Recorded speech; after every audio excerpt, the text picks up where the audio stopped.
soi-disant ne s'est soucié que de ses intérêts propres, et de l'autre, une foule d'êtres vivants à perte de vue. Au centre, vous, le troisième acteur, observant de part et d'autre. N'y a-t-il pas des deux côtés une même aspiration à être heureux, une même répugnance à souffrir? N'ont-ils pas tous également le droit d'obtenir satisfaction? Incontestablement. Mais quand on est motivé par l'amour de soi, on estime que rien n'est plus important que soi-même. Cependant, si grande soit la valeur que l'égoïsme s'accorde, il ne représente qu'une seule personne, et si peu qu'il en reconnaisse aux autres, ceux-ci forment une multitude. L'observateur impartial ne saurait contredire une telle évidence. Reconnaissant sans peine que le plus grand nombre représente infiniment plus qu'un seul, il réalise mieux qu'il peut être la valeur d'autrui par rapport à lui-même. Alors il en vient à la question suivante. Vais-je utiliser les autres pour qu'ils servent mes propres fins?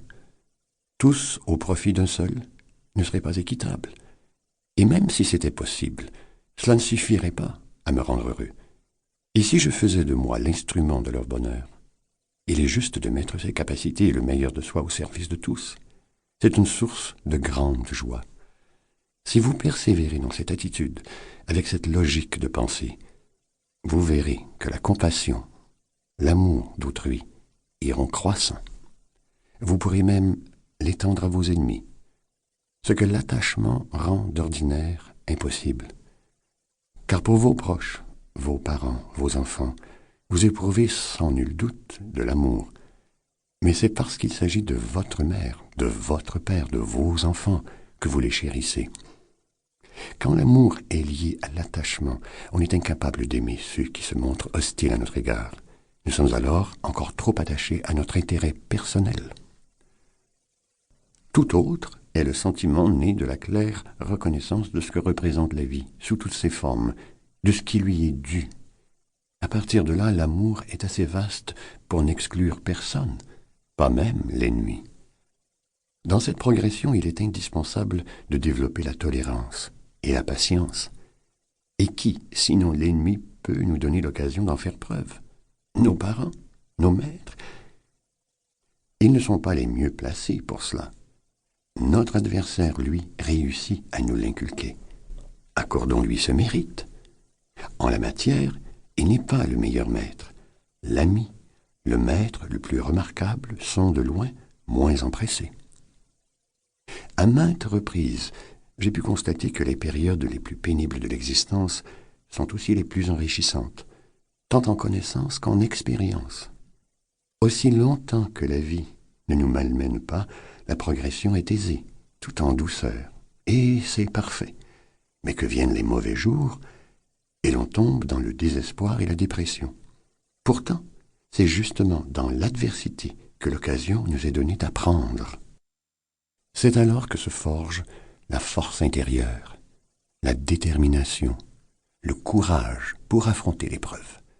Qui nous offre cette opportunité? Notre ennemi. Cela ne veut pas dire que l'on doive s'incliner devant lui.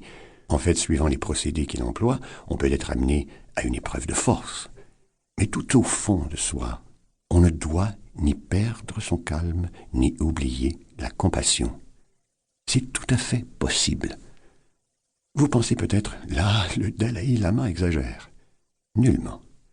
Vous pouvez en faire l'expérience et en juger par vous-même. Rien ne mérite mieux nos efforts que de développer cette forme d'amour. Je l'ai dit et je le répète, c'est là le principal message de la religion. En ce domaine, plutôt que de vous en tenir à des débats philosophiques, attelez-vous à cette compassion qui en est l'essence véritable. On peut se dire bouddhiste lorsqu'on s'efforce de faire croître cette ouverture, de pratiquer cette vertu, même si l'on n'est pas le Bouddha sur un piédestal. C'est très bien ainsi. Quelle que soit votre religion, ne vous laissez pas arrêter par des questions philosophiques. Je vous le dis dans votre intérêt. Accordez la priorité à ce qui est vraiment essentiel à votre vie quotidienne. À cet égard, bouddhisme, christianisme et autres religions diffèrent peu. Toutes ont à cœur le progrès de l'homme, la fraternité et l'amour. Ces objectifs leur sont communs. Prenez-en l'essentiel. Pour continuer à écouter ce livre audio gratuitement, cliquez sur le lien dans la description et vous pourrez l'écouter en entier sans frais grâce à l'essai de 30 jours d'Audible.